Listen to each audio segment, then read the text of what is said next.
Hello and welcome all of you on my YouTube channel Dr. MKG Transformation class 12th के इस 8 PM 8 question series में आज हम tension दूर करेंगे पर्यावरण से संबंधित क्वेश्चंस का। तो आइए देखते हैं इकोलॉजी के कुछ इंपॉर्टेंट वन लाइनर। इकोसिस्टम शब्द का प्रयोग सर्वप्रथम एजी टेंसले ने किया था। इकोसिस्टम के दो प्रमुख घटक होते हैं, जैविक और अजैविक।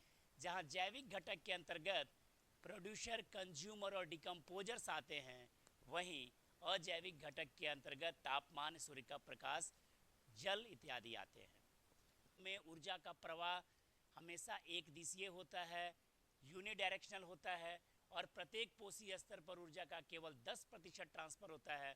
इसी को 10% एनर्जी लॉ कहते हैं। इसे प्रतिपादित करने का श्रेय लिंडमैन नामक वैज्ञानिक को जाता है। इकोसिस्टम में जीवों के खाने और खिलाने की व्यवस्था से आहार श्रृंखला का निर्माण होता है। और आहार श्रृंखलाओं को हम दो प्रमुख श्रेणियों की बात करें तो पहली श्रृंखला है ग्रेजिंग फूड श्रृंखला।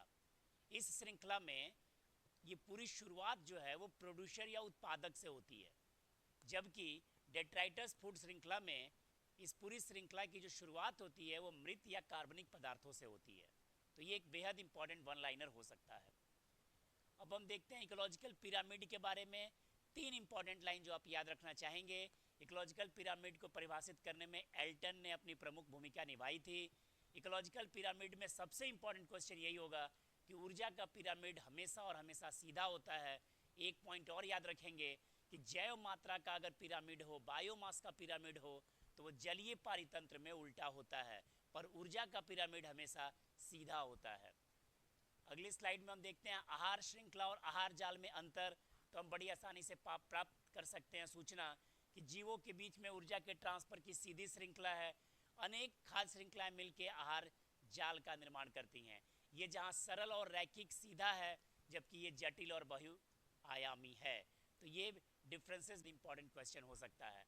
जल में प्रदूषण मापने की बहुत इंपॉर्टेंट यूनिट है बीओडी, बायोकेमिकल ऑक्सीजन डिमांड इसका फुल फॉर्म होता है। और आप याद रखेंगे कि किसी जल में बीओडी जितना ज़्यादा बढ़ेगा, प्रदूषण उतना ज़्यादा बढ़ेगा।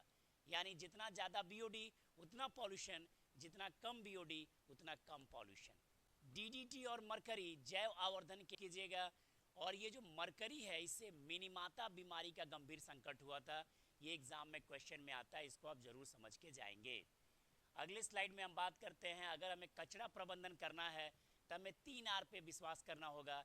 रिड्यूस करना होगा, रीयूज करना होगा और रिसाइकिल करना होगा।